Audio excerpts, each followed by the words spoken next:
Huwag na huwag ka magpapapasok ng kung sino-sino rito sa pamamahay ko. Maliwanag ba? Pero sa pagkakilala ko dyan sa amo mo, mabait naman yan eh. Diyos ko po, yung katawang pagod. Ikaw na naman! Ah!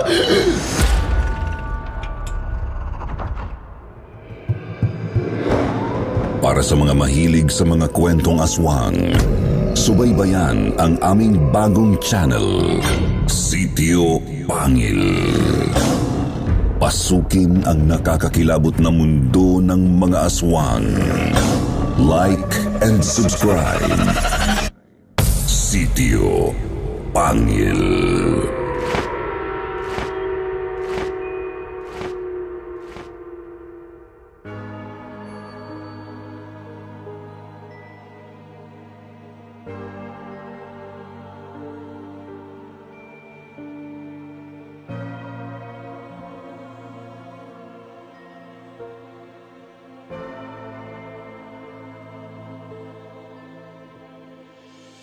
Isa ka ba sa taong nangangarap na maging isang tagapagmana?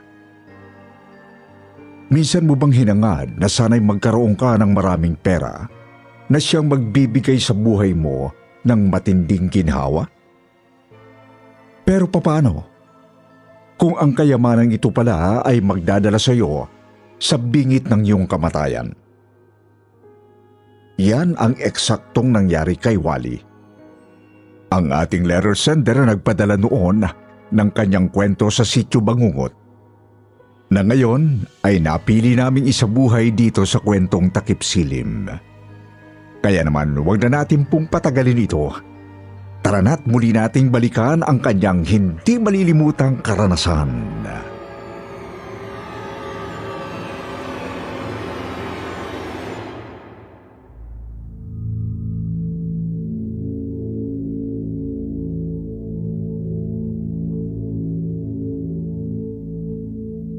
Magandang araw po sa lahat ng nakikinig sa channel ng Kwentong Takip Silim.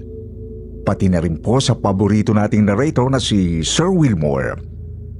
Gusto ko lang pong sabihin na talagang napakaganda ng mga inilalabas niyong contents at naging banding na ho namin ng mga anak ko na makinig sa inyo araw-araw. Pati nga ako ang mga customer ko sa tindahan nawiwili na rin sa pakikinig sa inyo. Kaya nga naisipan ko na ring magpadala ng sarili kong kwento.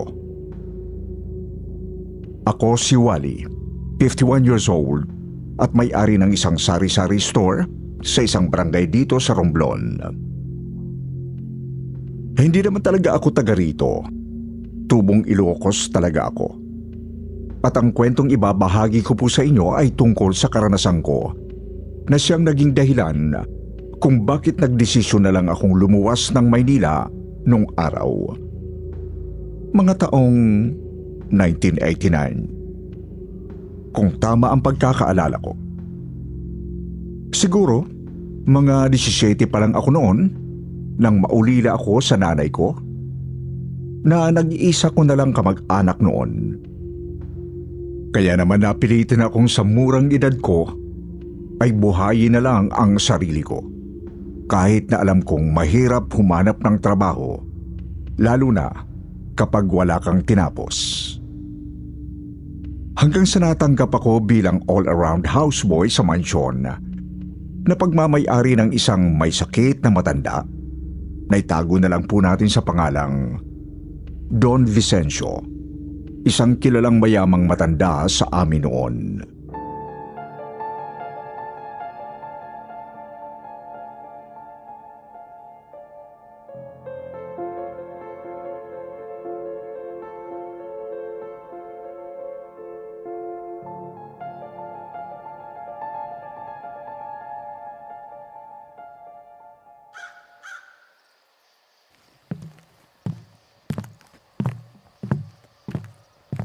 Wow, sobrang laki naman ng bahay na to. Nakakalula. Daming magagarang gamit. Mukhang mamahalin ah. Kano kaya mga to? Aray ang ulo ko. Ano pang tinatanga-tanga mo? Magtrabaho ka na! Bawal ang kukupad-kupad dito. Don Vicencio? Ilagay mo yung mga gamit mo doon sa kwarto. Doon sa tabi ng silid ko. Para mabilis kitang matawag kapag may kailangan ako. Opo. Suotin mo ang uniforming iniwan ko sa magiging kama mo. Ayoko na mukhang gusgusin dito sa pamamahay ko.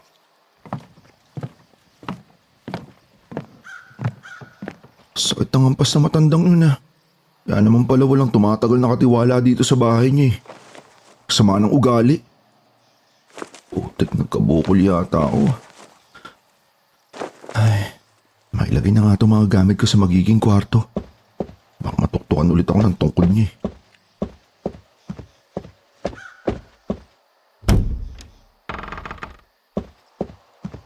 Oh boy, in fairness, ang ganda na itong kwarto ah.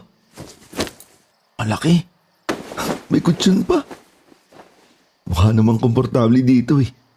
Teka, ito na ba yung uniforme ko? Akalain mo, ang arte rin pala ng matandang yun. Akala mo kung sinong malinis, amoy lupa naman siya.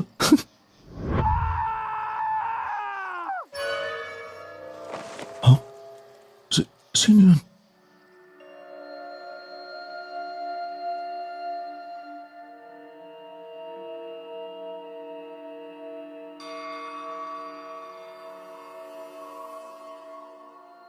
Sa likod bahay ng mansyon nagmumula ang ungol ng isang lalaki na narinig ko, Sir Wilmore.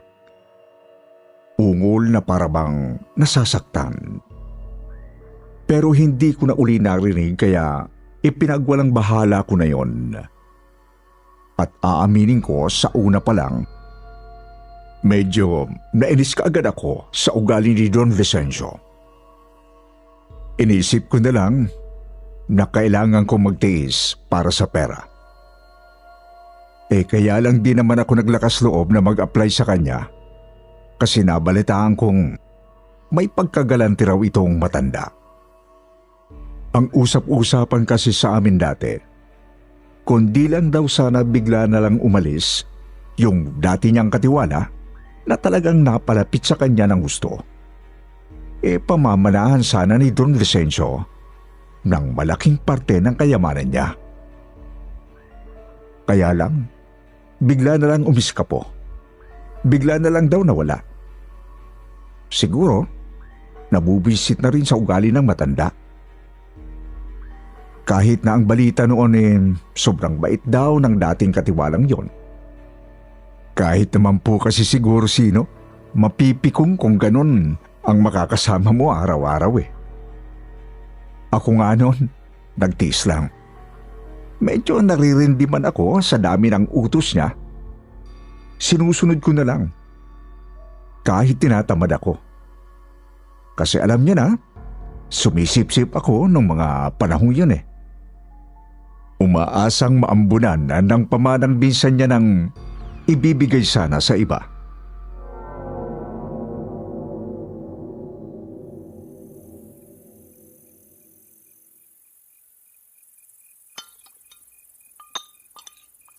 Hoy, ikaw, Wally. Tandaan mo itong mga patakarang sasabihin ko sa'yo. Dito sa bahay na to, kailangan mo itong sundin. Dahil kung hindi, malilintikan ka sa akin. Don Vicencio. Ano ho ba yon? Una, wag na wag ka magpapapasok ng kung sino-sino rito sa pamamahay ko. Maliwanag ba? Kahit pa magpakilala silang mga kamag-anak ko, wag mo pa rin silang papapasukin dito. Kahit kamag-anak niyo po, hindi ko papapasukin dito? Oo, dahil wala akong tiwala sa mga kamag-anak ko na pera lang ang habol sa akin. Pangalawa, ayoko ng maingay at magulo. At sa lahat ng ayaw ko, ay ang mga taong manloloko at magnanakaw. Kaya kung may binabalak kang gawing masama sa bahay na to, kalimutan mo na. Hindi ko sasantuhin ang katulad mo, bata. Ikatlo, siguraduhin mong wag na wag kang lalabas tuwing gabi. Ayoko sa mga taong tumatakas pa sa oras ng pahinga. Nagkakaintindihan ba tayo? Don Vicencio. Makakaasa ho kayo.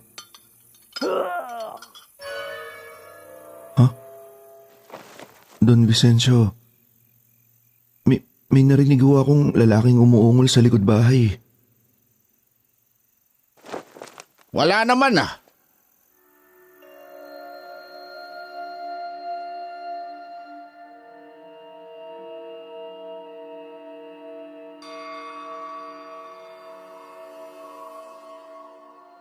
Sabi ni Don Vicencio, guni-guni ko lang daw ang narinig ko, Sir Wilmore.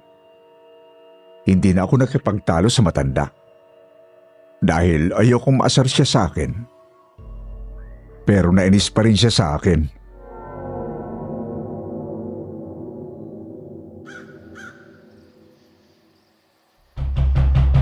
Wale! Wale! Punyeta ka talagang inutil ka. Kanina pa tirik ang araw sa labas. Tanghali na, nakahilata ka pa dyan sa kwarto? Ano bang ingay yun? Tulog pa yung tao eh. Wale! Ha? Teka, anak ng teteng, umaga na pala. Wale! Kaya pala galit na si Tanda sa labas. Buisit. Wale! Nakita naman ako nito. Sandali lang ho, Don Vicencio, palabas na ho. At sa wakas, bumangon din ang senyorito. Aray! Nabutas yata ang ulo ko sa tigas ng tungkod niyo ah.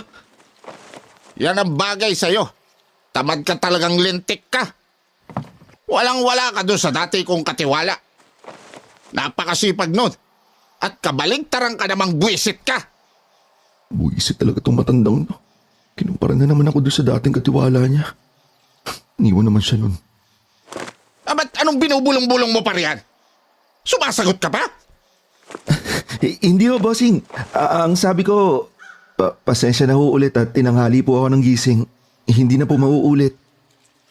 Ano ho ba kasing iuutos niyo nang magawa ko na ho? Nakita mo ba yung puno ng nyog doon sa likod ng mansyong ito? Ano ang gagawin? Ipag-akyat mo ako ng buko doon. Paborito kong kumain nun kapag ganitong mainit. Gustong-gusto kong iniinom ang sabaw nun.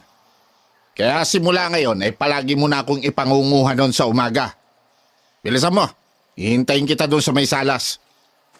Pero Don Vicencio, hindi ho kasi ako marunong umakyat sa puno. Hindi ko na problema yon. Gumawa ka ng paraan. Sus, Mariosip talaga tong taong to. Hindi nag-iisip. Langya talaga tong si Tanda. Akala mo kung sinong siga. Pero kapag karap ng mga kamag-anak niya sa labas may iyaya, akala mo may sakit. Nakatungkod pa. Kaya namang maglakad ng tuwid eh. Ang bilis pang bumaba ng hagdan, no? Magpanggap ka talaga, Tanda. Awa ka, buwisit. Kalma ka lang, Wally. Sumunod ka na lang. Kapag nagpadala ka sa emosyon mo, goodbye mana ka na.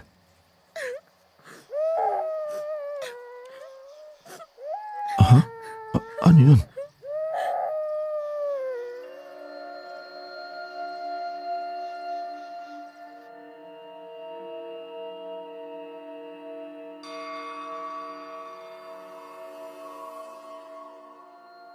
Biglan nanlaki ang mga mata ko, Sir Wilmore, sa nakita ko sa labas ng kwarto sa itaas ng mansyon na isang babae at isang teenager na umiiyak.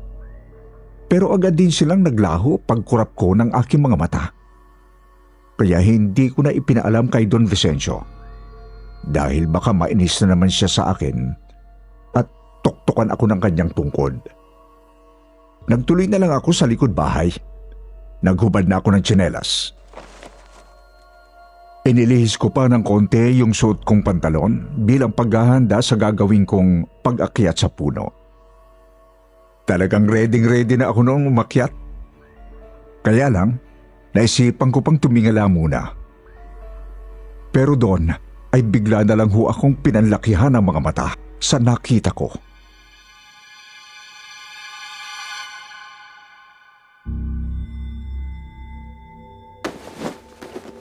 Teka, may lalaking umakit sa puno. Sino ba yun?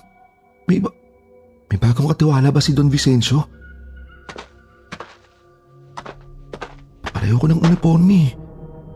Teka nga't lapitan ko. Psst! Oy, pre! Inutusan ka rin ba ni Tanda? Psst, pre! Huh? Ang taong umakit sa puno walang ulo. Diyos ko po! Diyos ko po!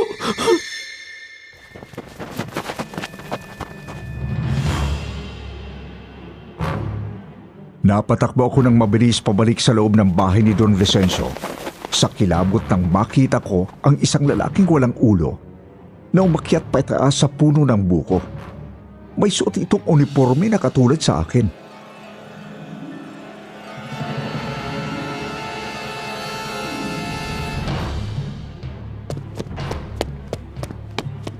Don Vicencio! Don Vicencio! Oo. Yung mga imported kong base sa sahig, baka mabasag mo. Abay, pababayaran ko sa iyo yan kapag nasira mo. Ano ba sinisigaw-sigaw at tinatakbo-takbo mo dyan? Don Vicencio, may nakita ako sa likod ng bahay. Meron nung umakit na tao dun sa puno ng nyog. Pugoto ang ulo. Katawan lang ho.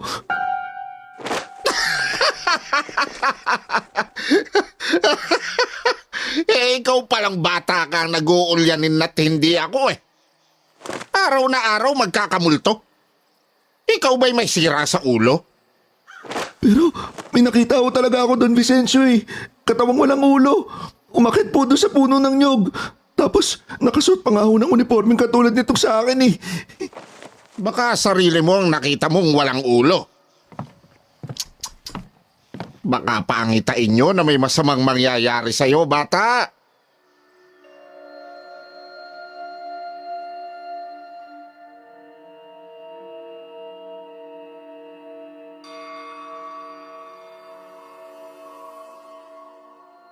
Imbis na gumanho ang pakiramdam ko noon, Sir Wilmore, lalo lang hong sumama. Parang bumaliktad ho bigla ang sikmura ko ng mga sandaling yon. Di ko nga alam kung maihiba ako o matatae. Hindi tuloy ako makapagtrabaho ng maayos ng araw na yon. Kaya ilang beses akong napagalitan ni Don Vicencio eh. Siya rin naman tong may kasalanan kung bakit bigla akong naging lutang. Iniisip ko na lang ho noon na baka namamalikmata lang ako. Kaya kung ano-anong nakita ko, pinilit ko na lang hong kalimutan yung nangyaring yon.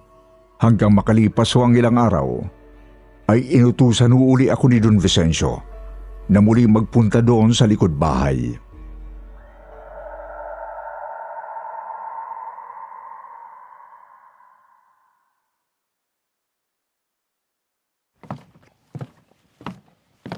Wali!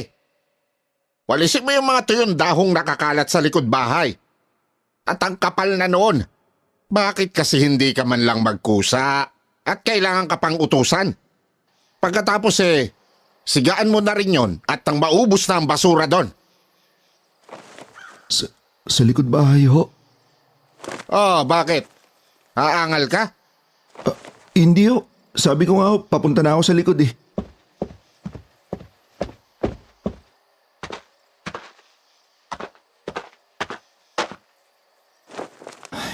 Simula na nga. Tanghaling tapat naman eh. Hindi naman siguro ako ulit makakakita ng multo rito, no?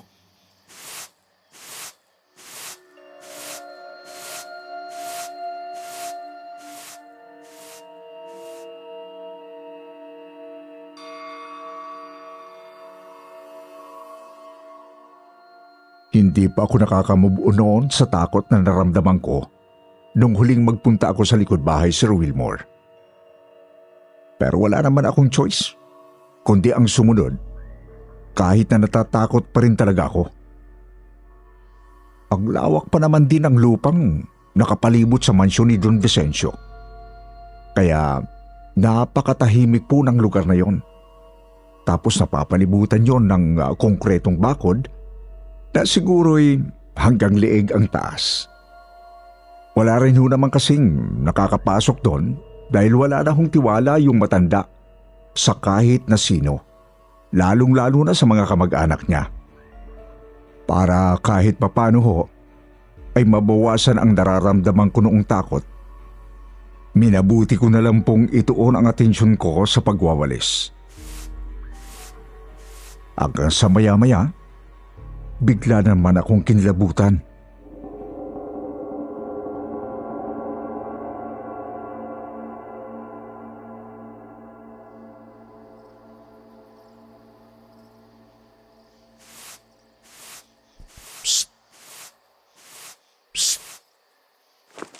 Ha?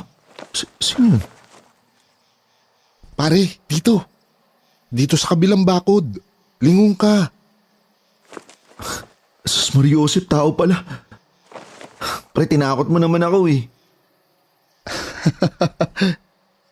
Bakit ka naman natakot tanghaling tapat? Ako nga pala si Arnel.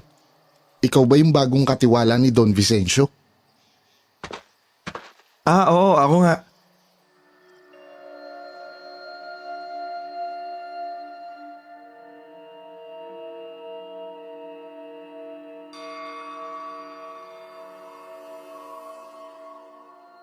Maayos pong kausap si Arnel.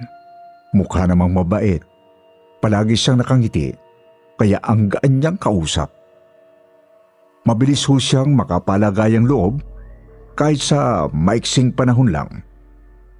Kaya nga napasarap tuloy ang usapan namin kung ano-ano tuloy ang naikwento ko sa kanya.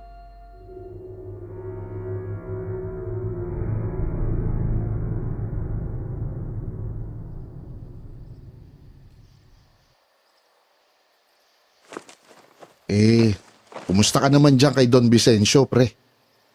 Hindi ka naman ba ganong pinahihirapan? Sus pare, kung alam mo lang, napakasalbahe kaya nitong si Don Vicencio. Nanunuktok pa ng tungkod sa ulo. Nako, ganun lang talaga yun kasi matanda na. Pero sa pagkakilala ko dyan sa amo mo, mabait naman yan eh. Lalo na kapag nakuha mo na ang loob niya. Mukhang malabo pare. Sa totoo lang, parang gusto ko na nga umalis dito eh. Kung si Don Vicencio lang, matitiis ko. Kaya lang, ewan ko kung maniniwala ka.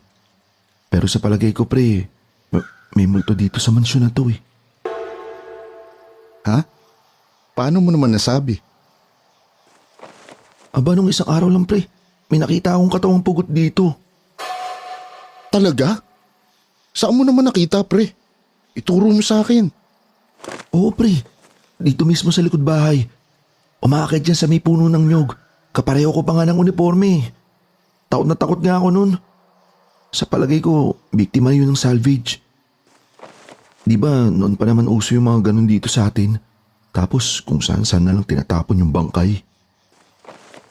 Gusto ko ring makita yung katawang pugot na sinasabi mo, pre. Tagal ko na rito pero kahit kailan, wala pa akong nakikita. Kaya mo pre, sa susunod na makita ako ulit yun, sisigawan kita dyan sa kabilang bakod. Pangako yan ha. Aasahan ko.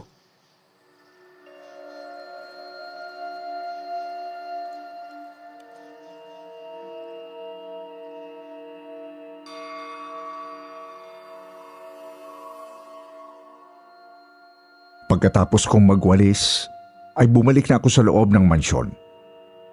Pero napadaan muna ako sa may bandang mini garden sa tabi mismo ng veranda sa likod bahay. Nang hilakbot ako, nang makakita ako ng lalaking nakaupo at nakayuko na parang may hinahanap sa lupa na may suot ng uniformeng katulad sa akin. Napatigil ako sa paglalakad at sinakmal ako ng takot nang humarap sa akin ang lalaking nakayuko na walang ulo. Diyos ko po, yung katawang pugot! Ikaw na naman! Ah!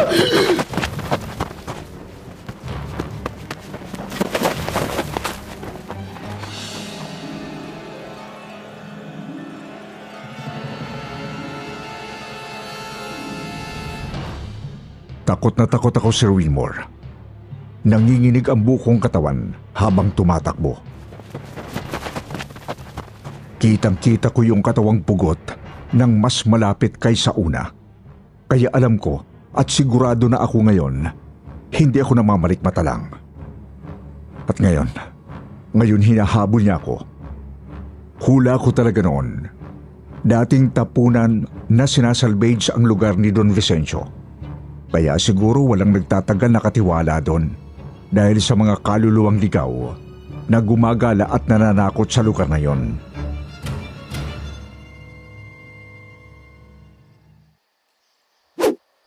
Aray ko po! Abay, ano na naman problema mong bata at para ka na namang natatae?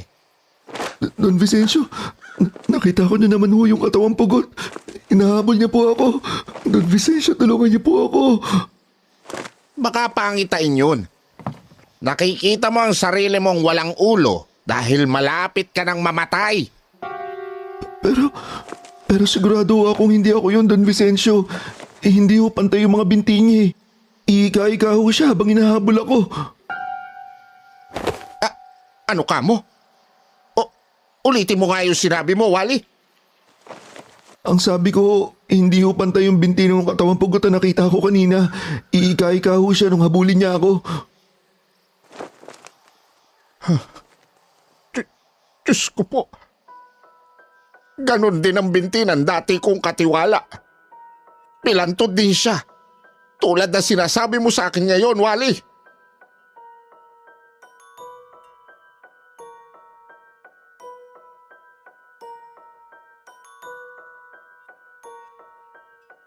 Doon na talaga ako kinilabutan ng husto.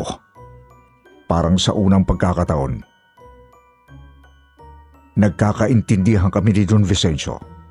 Malakas pareho ang gutom namin na mukhang hindi talaga siya iniwan ng dati niyang katiwala. Mukhang may taong tumapos sa buhay nito kaya ito nawala. Noong ko lang nakitang nanghina si Don Vicencio. Napaupo siya sa sahig. Tumulo ang luha sa mga mata niya. Tanda na talagang napalapit na ang loob niya sa dati niyang katiwala. Ilang sandaling natahimik kami pareho. Pero maya-maya ay muli akong binalingan ni Don Vicencio.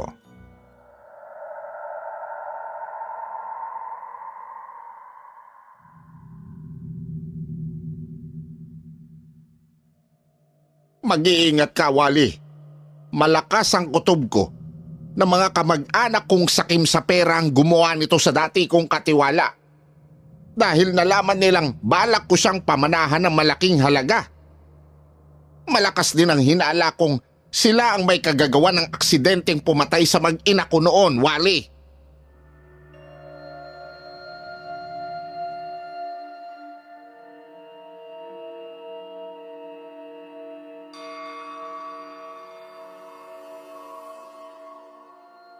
Ang mag-ina ni Don Vicencio ang minsan kong nakitang umiiyak sa itaas ng mansyon Sir Wilmore.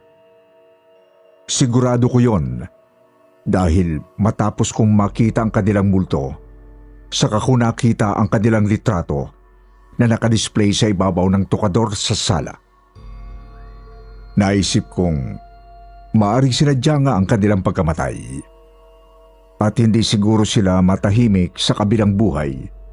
Kaya sila nagpapakita sa akin na umiiyak. Noon ako nakaramdam ng awa kay Don Vicencio. Saka ko lang talaga naintindihan kung bakit ganon ang ugali niya. Talaga nga palang masaklap ang dinanas niya. Kaya pala wala siyang tiwala sa kahit kanino. Kasi pati sarili niyang kadugo, maring trinahedor siya. Iba talaga ang nagagawa ng pera. Kaya kahit ako, ng mga sandaling yon, ay nakonsensya rin dahil pera din naman ang dahilan, kaya pumasok ako sa kanya bilang katiwala. Kinabukasan, naandun uli ako sa likod bahay dahil mag-aakyat sana ako uli ng buko. Kaya lang, sinutsutan na naman ako ni Arnel.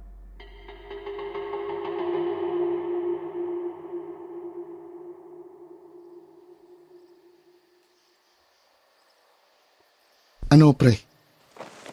Nakita mo na naman ba yung katawang pugot? Magkwento ka ulit, dali. Nako pare, ayoko sana magkwento ng nakadungaw ka lang dyan sa bakod, no? Baka kasi may makarinig sa atin, mahirap na. Ganun ba? O siya, sige. Naiintindihan ko. Hayaan mo. Papasok na lang ako dyan sa inyo mamaya. Kilala ko naman si Don Vicencio. Hindi naman magagalit yun.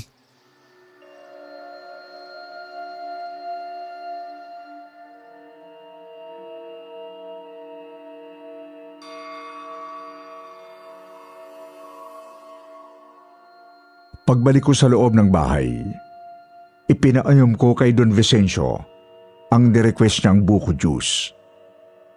Nagpasalamat siya sa akin. Ngayon lang siya naging mahinahon sa akin. Malumanay siyang nakipag-usap kaya nakipagkwentuhan ako sa matanda. Nahimalang hindi nagagalit sa akin. Dahil doon, nagkaroon ho ako ng lakas ng loob na magtanong sa kanya.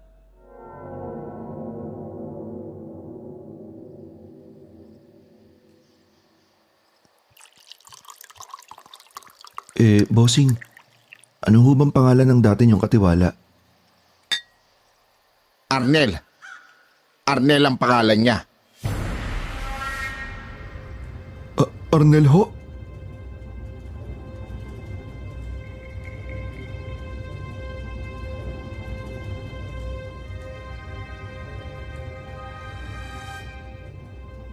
Natigilan ako sa sinabi ng amo ko, Sir Wilmore. Kinilabutan ako. Hindi kaya si Arnel na dati niyang katiwala at yung Arnel na nakakausap ko sa kabilang bakod, iisa? Halos mapamura ako sa isip ko nang ma-realize ko na hindi ko pa nakikita ang buong katawan ni Arnel. Palaging ulo niya lang ang nakadungaw doon sa bakod. Hindi ba? Hindi ako mapalagay ng mga sandaling yon. Hindi ko lang masabi kay Don Vicencio ang tungkol doon dahil baka lalo siyang mag-alala. Hanggang sa umakyat na sa kwarto niya yung matanda, aligaga pa rin ako. Napagpasyahan ko na lang naligpitin yung pinag-inuman niya. Bala ko na sana yung dalhin sa kusina para hugasan. Pero nung papunta na ako doon, bigla na naman ako natigilan.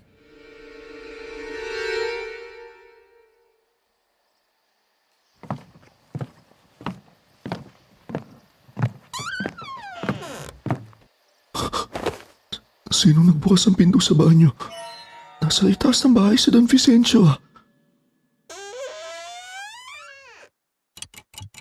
Ang taong pugot ang ulo. Diyos ka ba?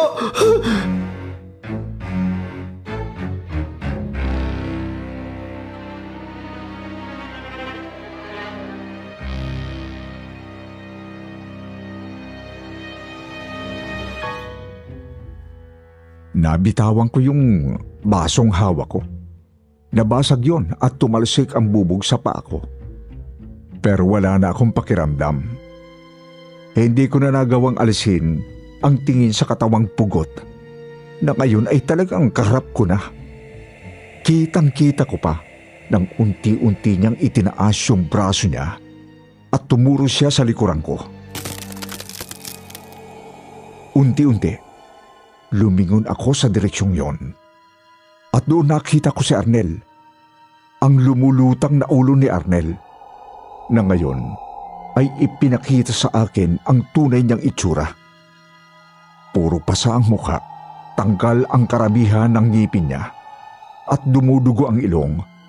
Natanda na pinahirapan muna siya bago tuluyang pinaghiwalay ang ulo niya at katawan.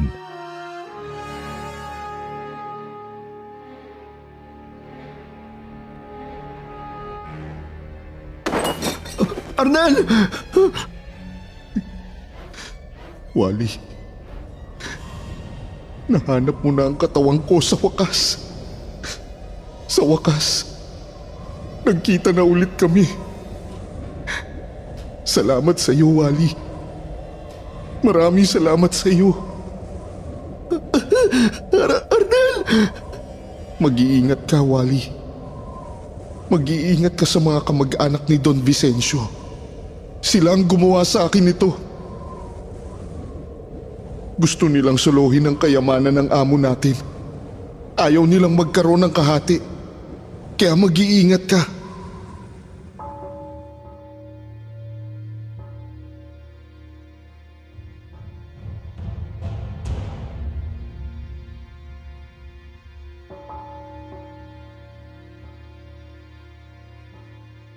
Yun ang huling sinabi niya sa akin bago unti-unting naglaho ang imahe ng ulo at katawan ni Arnel sa harap at likuran ko.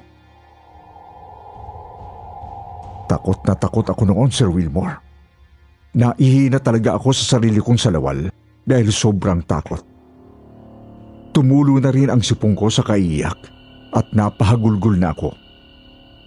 Narinig pala ni Don Vicencio kaya bumaba siya ulit para kausapin ako. Doon ko na isinawalat sa kanya ang lahat ng sinabi ni Arnel. Pagkatapos nun, tumawag na siya ng mga pulis at ipinahukay ang bawat sulok ng kanyang property. Sinabi niya sa mga pulis na nakatanggap daw siya ng sulat na may inilibing sa lupang pagmamay-ari niya, kaya agad siyang gumawa ng aksyon. Hindi nagtagal, ay nahanap nga sa wakas ang katawan ni Arnel. Nasa loob yun ng property ng matanda, habang ang ulo naman ni Arnel ay nasa labas. Ayon sa investigasyon ng mga pulis, sinipa raw palabas ang ulo ni Arnel at doon na inilibing. Kaya pala hindi magkahanapan ang nagkahiwalay na parte ni Arnel. Pero hindi pa doon natatapos ang lahat. Ilang araw lang pagkatapos umusan ng kaso, lumitaw na ang isa sa mga binayaran para gawin yon kay Arnel.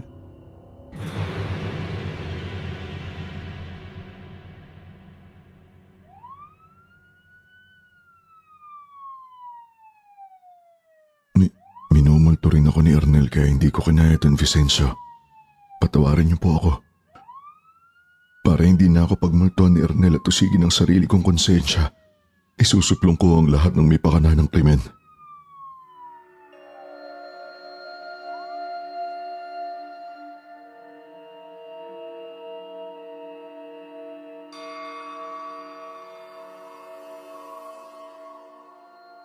Nalantad Sir Wilmore na mga kamag-anak ng amo ko ang utak sa pagkamatay ni Arnel at maging ang asawa at anak ng matanda. Kaya kalaunan ay nakulong din ang mga buhong nakadugo ni Don Vicencio.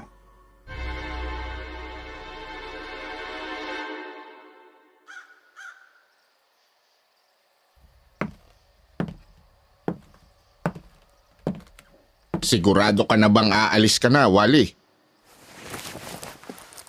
Oo, bossing. Sa tingin ko naman magiging okay na po yung lagay niyo sa pangangalaga ng kapatid ni Arnel. Mabait din naman yung bata. Tulad ng kuya niya. Gusto kong lumayo muna. Masyadong matindi yung mga naranasan ko rito eh. Pakiramdam ko, mababaliw ako kung mananatili pa ako ng matagal dito. Kung ganon, hinihiling kong sana ay maging maayos ang buhay mo, iho. Maraming salamat sa iyo.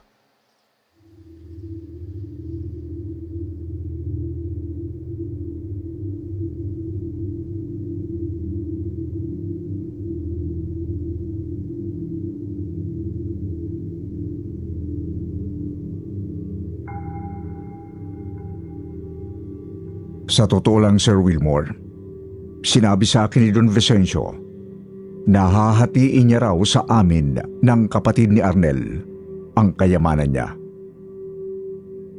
Ipamamana niya raw sa aming dalawang katiwala niya ang lahat ng mayroon siya. Pero hindi ko yun tinanggap. Mahirap mang paniwalaan, pero yun talaga ang totoo. Hindi ko pala kayang itaya ang buhay ko para sa pera. Kaya ko naman magtrabaho. Napagtanto ko ng mga panahong yon na ayokong danasin ang sinapit ni Arnel. Lalo pa at hindi naman ako sigurado kung sino ang mga nakapalibot kay Don Vicencio ang may binabalak na masama sa kanila. Umalis na ho ako sa lugar na yon at napagpasya na lang na magtrabaho sa Maynila. Hanggang sa mapadpad po ako sa Romblon at dito na nga nagkapamilya. Sa awa ho ng Diyos, naging maayos naman ang buhay ko kahit papano. Hindi man ho ako yumaman, pero swerteng napagtapos ko naman ang 2 naging anak ko hanggang kolehiyo. Hanggang ngayon ho, ay baon-baon ko pa rin ang alaalang naranasan ko sa mansyon ni Don Vicencio. Bilang isang katiwala, sana ho ay nagustuhan nyo ang kwentong ito na ibinahagi ko sa inyo. Maraming salamat po sa mga nakinig at naway natakot, napasaya at na-inspire ko kayo sa kwentong ito. Muli ay ako po si Wally. Hanggang dito na lamang po. And God bless.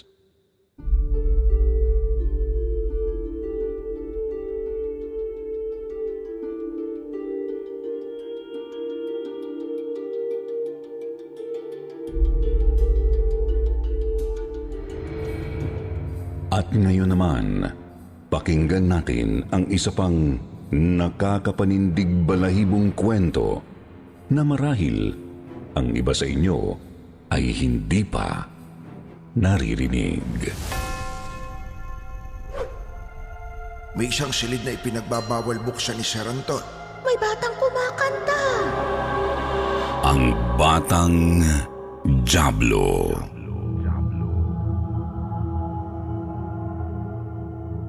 Magandang gabi po, Sir Jupiter.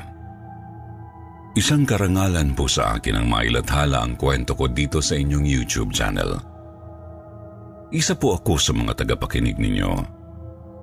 Naglakas loob po ako na sumulat sa inyo para maibahagi ang nakakakilabot na pinagdaanan ko noong taong 1987. Ako po si Constantino. Tino kung tawagin nila. 55 years old ngayon at isang pamilyadong tao. Dati po akong caretaker o tagabantay ng isang malaking bahay Kastila sa lugar namin. Maraming sabi-sabi noon na taong 1800s pa lang ay nakatayo na ang antigong bahay na binantayan ko ng pasumandali na matatagpuan sa itaas ng isang talampas. Hindi ko nasasabihin ang eksaktong lugar dahil matapos tibagin ang buong bahay ay nagtayo ng mga kabahayan malapit doon. Respeto na din sa mga residenteng nakatira banda roon. Ayon sa lola ko, dating tahanan ito ng Kastilang Gobernador Silio na nanakop sa lugar namin noong panahon ng Kastila. Kung tawagin nga ito ng lola ko ay ang tahanan ng Diablo. Isa raw haunted house na pinamumugaran ng isang makapangyarihang demonyo.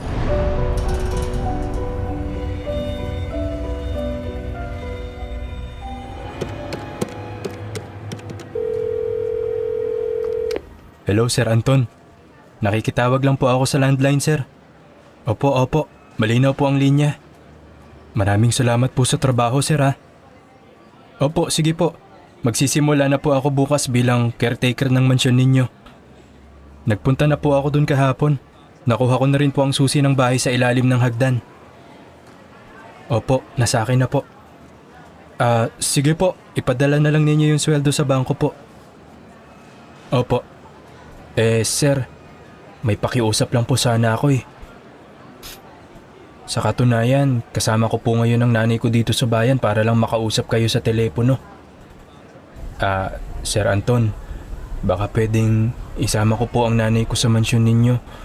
Wala po kasing mag-aalaga sa kanya sa bahay. Matanda na rin ang nanay ko kasi, sir. Talaga po? Payag po kayo? Maraming salamat po, Sir Anton. Sige po. Opo.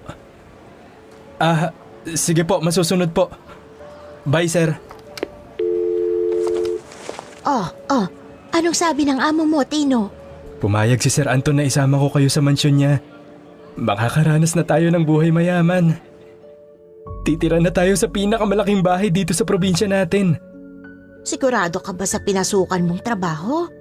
Ba't takot na takot ka sa bahay na iyon nung bata ka pa? Noon yun, Nay. Kwento-kwento lang ni Lola ang tungkol sa mansyon. Hindi totoo yun. Hindi totoong may masamang espiritu sa bahay. Walang masamang bahay. Tao lang ang nagiging masama. O siya, sige. Ako naman nakasunod lamang sa iyo. Wala na tayong poproblemahin. Libre na daw ang pagkain. Libre ang kuryente at tubig. May sweldo pa ako. Siguradong makakapag-ipon ako nito, Nay. At malay ninyo, ipamana sa atin yung bahay Kastila na yun kapag namatay na si Sir Anton. Yun ang nasa isipan ko noon, Sir Jupiter. Na hindi malayong ipamana sa akin ng amo ko ang lumang bahay. Lagi niya kasing sinasabi na alagaan ko raw na parang sarili kong pag-aari ang bahay. Pagdating doon ay inakyat namin ni Nanay ang matarik na hagdan na gawa sa luma ng kahoy papasok sa loob ng lumang mansyon. Tuwang-tuwa ako nang makapasok na kami. Kalmado lang ang nanay isang ko na nakamasid sa buong bahay habang paikot-ikot ako sa buong ground floor. Amoy lumang kahoy sa loob. Lahat ng kagamitan ay gawa sa antigong kahoy. Binuksan ko ang malaking bintana at pumasok ang preskong hangin. Tumanaw ako sa papalubog na araw nang biglang mapansin ko ang isang matandang lalaki na nakatayo sa harapan ng bahay sa tabi ng malaking puno ng sampalok. Agad ko siyang binaba. Magandang hapon po. Ako ho si Tino. Ako ang bagong katiwala sa bahay na to. Ano pong sadya niyo rito? Ikaw ba? Ako ang dating katiwala ng mansyon. Siya nga pala, Tino. May isang silid na ipinagbabawal buksan ni Sir Anton. Yung silid sa pinakadulo sa ikalawang palapag. Ayun o. Doon sa pinakadulong bintana na nakasara. Sige po. Tatandaan ko po yan. Ako na pong bahalang mag-alaga sa mansyon. Madali lang naman alagaan ang bahay na yan. Basta araw-araw ka maglinis para hindi na iipon ang alikabok. Kailangan mo na rin pala palitan ng mga lumang bombilya at pundido na ang iba. Pero, Tino, sigurado ba kayo ng nanay mo na diyan kayo matutulog? Opo, pumayag naman si Sir Anton. Bakit po? Totoo po ba? Totoong ano? Na nakakatakot sa loob ng mansyon? Haunted house? Yun ang sabi ng iba. Pero kapag naglilinis ako sa loob ng bahay, madalas ako makarinig ng kaluskos at langit-ngit. Malingaw-ngaw sa buong kabayan, lalo na kapag gabi. Multo? Daga, malalaking daga. Kailangan mo mahuli ang mga pesteng daga dahil inangat-ngat nila ang ilang kagamitan. Basta mag-iingat kayo ng nanay mo, ha? Hindi lang kayo nakatira sa bahay na yan. Ano pong ibig niyong sabihin? Ha? Manong? Saan nagpunta yun? Ang bilis namang mawala. Bumalik ako sa loob ng bahay. Hinila ko si Nanay paakyat sa second floor. At doon ay binilang ko ang dami ng mga silid tulugan at hinawakan ang mga antigong muebles na mamahalin. Wow, Nay! Ang laki at ang ganda pala ng loob ng mansyon na to. Tignan niyo, oh. Ang daming kwarto. Mamili na kayo kung saan kayo matutulog dyan. Ako, dito ako sa pinakamalaking kwarto matutulog. Tignan niyo na yun, ang laki ng kama. Katulad nito yung mga napapanood ko sa sine sa bayan. Pangmayaman talaga. Hindi magtatagal. Mapapasa atin din tong bahay na to. Maniwala kayo sa akin. Hindi na nila tayo mapapaalis dito. Paano mo naman nasabi yon, anak? Matanda na si Sir Anton at hindi na siya babalik pa dito. Wala nang ibang nakatira dito. Yun ang sabi niya sa telepono. Anak, sandali lang. Ano yun, Nay? Sigurado ka bang walang ibang nakatira sa bahay na ito? Oo. Sabi ni Sir Anton tayong dalawa lang dito, Nay. Dalawa lang tayo dito sa malaking mansyon na to. Sino yung batang iyon? Ha? Bata? Batang babae na nakaputing pantulog. Ayun o! Nakasilip sa dulong kwarto. Natigilan ako sa sinabi ng nanay ko. Agad kong tinungo ang kwartong tinutukoy niya. Nilakad ko ang lumalangit-ngit na sahig ng mahabang pasilyo. Nakasarado ang pinto. Nakakandado mula sa loob. Nakakandado, Nay. May batang babae na mahaba ang buhok na nakatayo sa loob ng kwarto kanina. Sigurado ba kayo? Oo! Nakasilip ang ulot nakatingin sa ating dalawa kanina. Pinakikinggan niya tayo. Nagtago siya bigla nung tinuro ko siya sa iyo.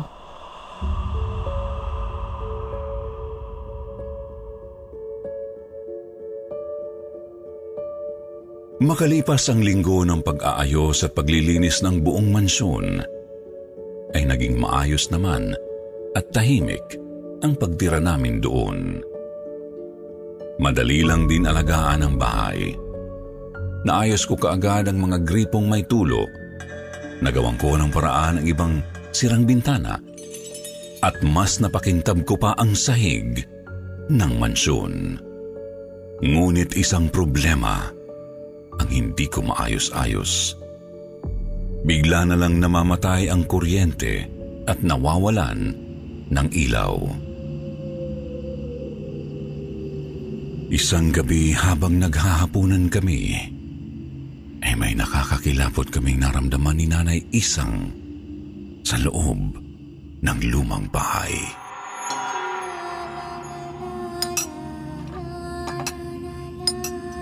Tino, narinig mo ba yun? Oo, Nay.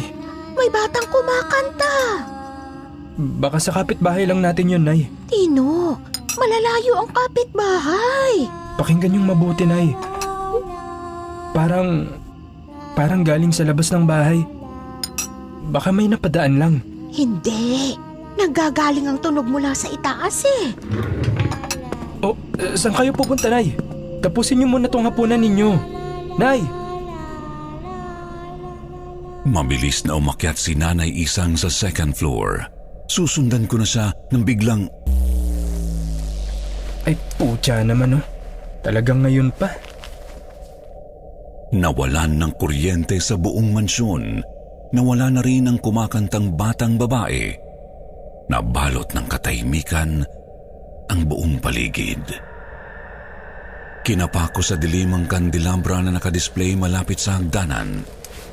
Sinindihan ko ang mga kandila dito at binitbit paakyat sa itaas. Nay! Nay! Nay! Nasaan ka? Hindi ko makita si Nanay Isang sa second floor. Binuksan ko ang silid niya, ngunit wala siya doon. Binuksan ko ang lahat ng mga kwarto pero dilim lang ang nakita ko. Hanggang sa makarating ako sa dulong silid na bawal pabuksan ni Sir Anton, sang-ayon sa katiwala na pinalitan ko. May kumakaluskos sa loob ng silid. Nay! Nandyan ba kayo? Paano kayo nakapasok dyan? Akmang kukunin ko na ang mga susi sa mga pinto sa bulsa ko nang biglang kusa itong bumukas.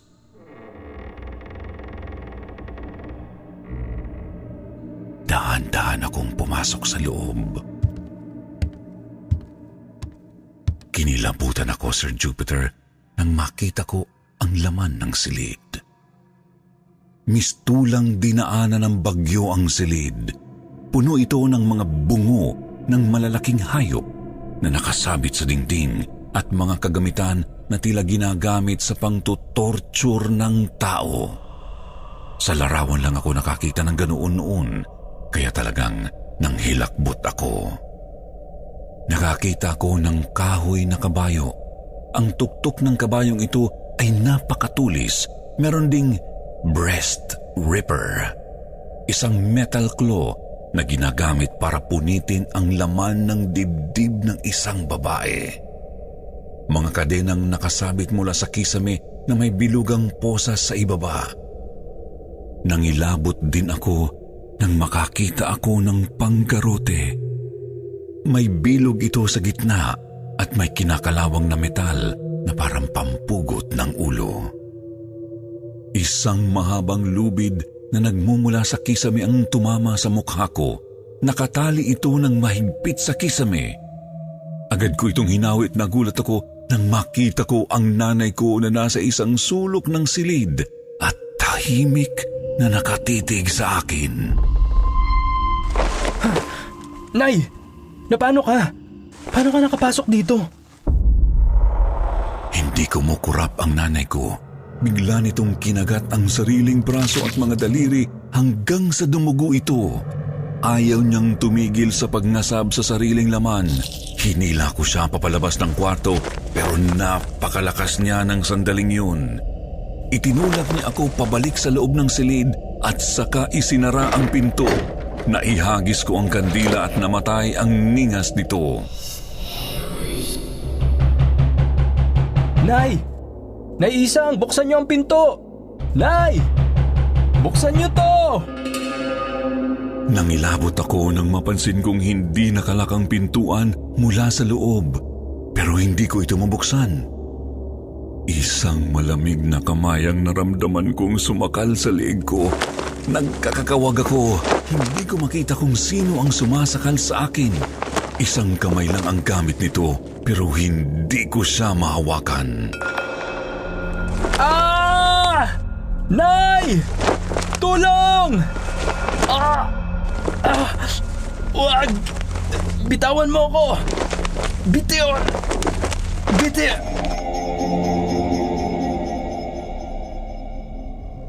Biglang sumindi ang mga ilaw sa loob ng silid. Walang ibang tao sa loob ng pinagbabawal na silid. Mabilis kong pinihit ang doorknob at nabuksan ko ang pinto.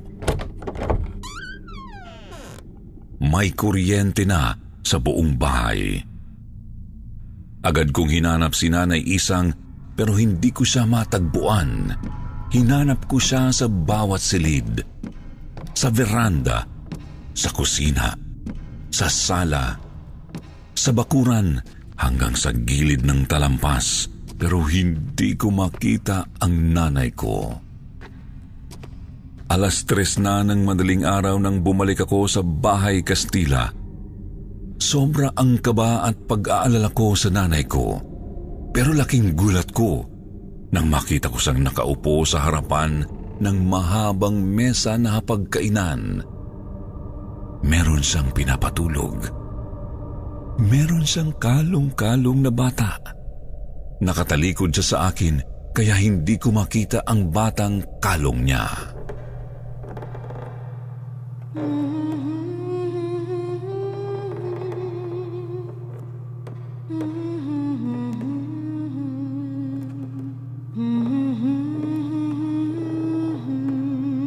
Nay!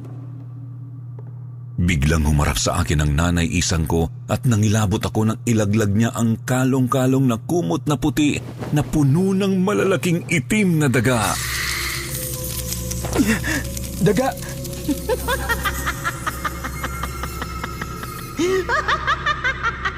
300 daga ang nakita kong nagtakbuhan sa iba't ibang sulok ng bahay. Malalaki ang mga ito, halos kasing laki na ng pusa. Mabilis na tumakbo si Nanay sa kanyang silid at nagkandado ito, Sir Jupiter.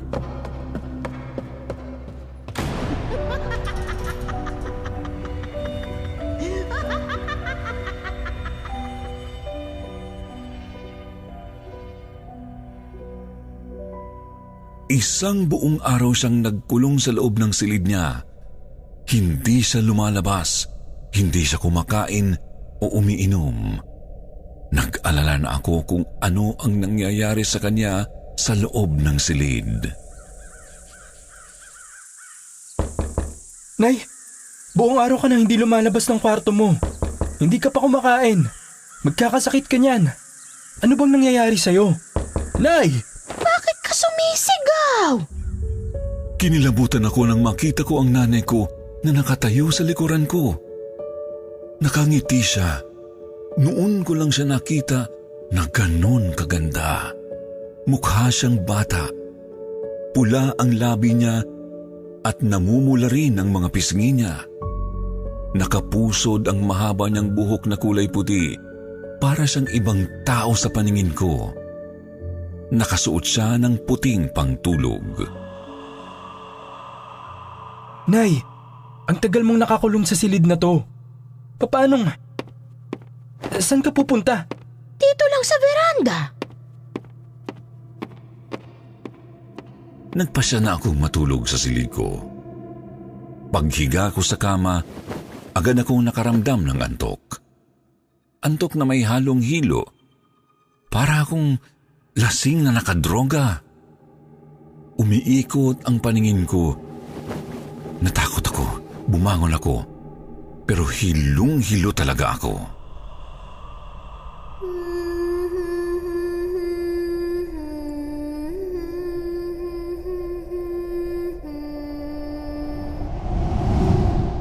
Isang batang babaeng may mahabang buhok na nakasuot ng puting pantulog ang nakita kong papalapit sa akin. Umiikot ang paligid ko kaya hindi ko masyadong natandaan ang mukha nito. Kumakanta siya habang papalapit sa akin. Umaalingaw-ngaw ang boses ng bata at bigla na lang akong nawala ng malay at tuluyang napasadlak sa kama. Nang sumunod na araw, pagmulat ng mga mata ko. Tino, anak, salamat sa Diyos at nagising ka na. Padre, ito po ang anak kong si Tino. Nakita ko ang maamong mukha ng nanay ko. May kasama siyang pari at isang binatang sakristan na nangangalumata. Nakatitig silang lahat sa akin. 3 araw na po siyang walang malay tao, Padre. Marami pong ginagawang kakaiba ang anak kong si Tino simula nang manilbihan siya rito sa bahay na ito bilang caretaker. Hindi ko siya makausap ng matino. Isang gabi, nakita ko na lang siya na kinakagat ang sarili niyang mga braso at mga daliri hanggang sa dumugo ito. Nay, anong... Naabutan ko siya isang madaling araw na may kalong-kalong na batang babae na mestisa. Kinakantahan niya ito ng pampatulog. Nang lapitan ko siya, inihagis niya sa akin ang kalong niyang makapal na kumot na puno ng mga daan-daang daga. Takot na takot po ako, Padre. Hindi totoo yan. Isang araw, nagkulong siya sa kwarto. Akala ko kung napano na siya dahil halos buong araw siyang hindi lumabas ng silid. Hindi ko ginawa yun, Padre. Ang nanay kong gumawa ng lahat ng yun. Shh! Shh! Anak ko, kumalma ka. Kaya nga ako nagpatawag ng pari ngayon para padasalan ng buong bahay at para gamutin ka. Tama po ba, Padre? Nangako kayo na aalisin niyo ang masamang espiritu na sumasalib sa katawan ng anak ko. Anong pinagsasasabi ninyo? Hindi ako sinasaniban ng masamang espiritu, Padre. Ang nanay ko. Hindi ako. Bigla akong sinampal ng nanay ko.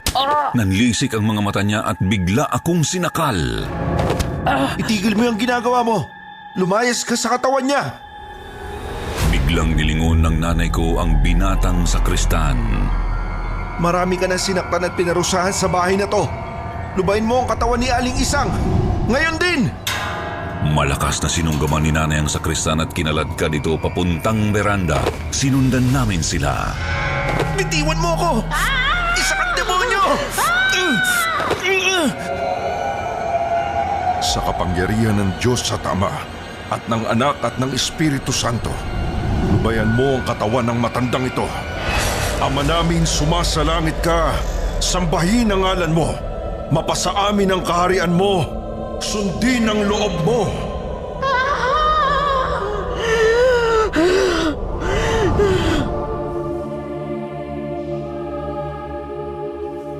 Mabilis na binuhusan ng pari ng benditadong tubig ang nanay ko habang paulit-ulit na sumisigaw ng dasal. Nangisay si nanay at nabitiwan nito ang binatang sakristan.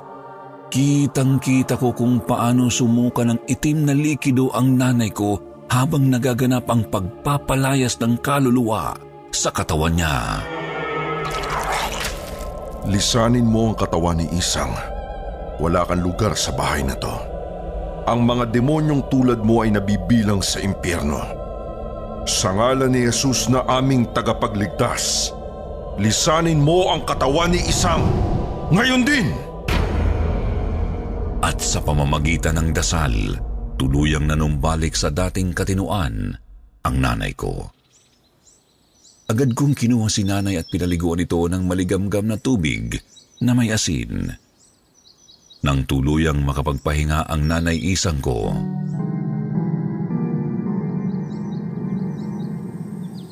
Si Ambrosio, ang aking sakristan, meron siyang kakaibang kapangyarihan. Bata pa lang siya, kasama ko na siya sa pagpapalayas ng mga masasamang espiritu. Bukas na third eye niya, kaya alam niya kung ano ang tunay na kababalaghan na nangyari dito sa bahay na to. Demonyo, isang dyablo ang nananahan sa bahay na to. Isang dyablo na nagkakatawang tao. Ginagaya niya ang mga kauna-unahang batang babae na tumira dito. Ang anak ng mag-asawang Kastila na tunay na may-ari ng bahay na to. Namatay siya sa sakit na malaria. Maraming mga Indio ang pinahirapan ng Gobernador Silio sa loob mismo ng tahanang to. Tinorture niya ang mga Indio na lumalaban sa pamahalaang Kastila.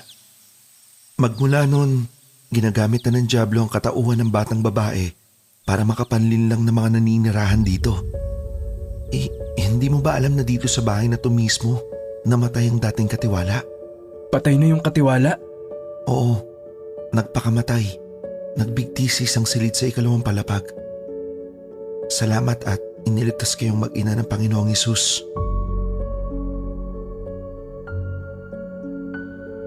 Nang sumunod na araw ay agad kaming nag-alsabalutan mag-ina at umuwi sa aming tunay na bahay. Tinawagan ko si Sir Anton at tuluyang nagpaalam sa kanya. Hindi siya pumayag, pero buo na ang pasya ko. Hindi ko na talaga nanaisin pang tumira sa magara at malaking mansyon. Kung dyablo naman pala ang nakatira talaga dito. Lumipas ang ilang taon.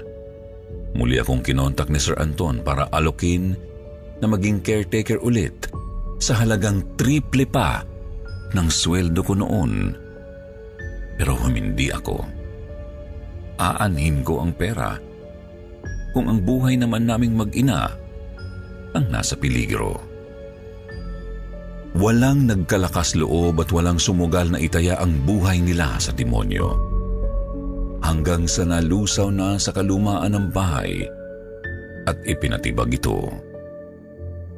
Ngayon ay may bakanting lote na lamang ito na may kalapit na mga kabahayan. Hanggang dito na lamang po.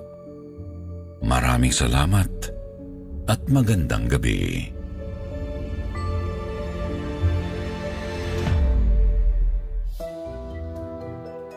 At ngayon naman mga ka-KT, ka-SB, dumako na tayo sa paborito nating shoutout portion. Shoutout going out to Jonah Aristoteles, Sheni Florencio, Allen Soriano, Sally, Darlene Raceb, Angeli Deron, Maria Imperial, Lan Lacambra, Ambuhiya Lim Family, at Mary Jane Ramirez. Magbabasa po tayo ng pinakamagandang comment galing kay Juby Ganaden at Lera Oliverio. Sabi ni Juby, "Hello! Pa-shoutout po from Shizuoka, Japan. Always listening, paulit-ulit ko po kayong pinakikinggan. More power sa inyong lahat. More stories for 2024 please. Thank you." Sabi naman ni Lera, "Grabe, sobrang stress reliever talaga to. Lalo na ngayon, may bagong boses, tawang-tawa ako pag napapakinggan ko. Salamat po, Katie. 3 years ng silent listener here from Saudi. God bless." Sa mga hindi nabanggit, sa susunod na lang po, huwag niyo pong kalilimutang mag-reply sa ating shoutout box na nasa comment section para ma-shoutout po ang pangalan ninyo. Muli po mula sa bumubuo ng Kwentong Takip Silim at Sityo Bangungot, ito ang inyong lingkod, Sir Wilmore Plopino. Nagpapasalamat.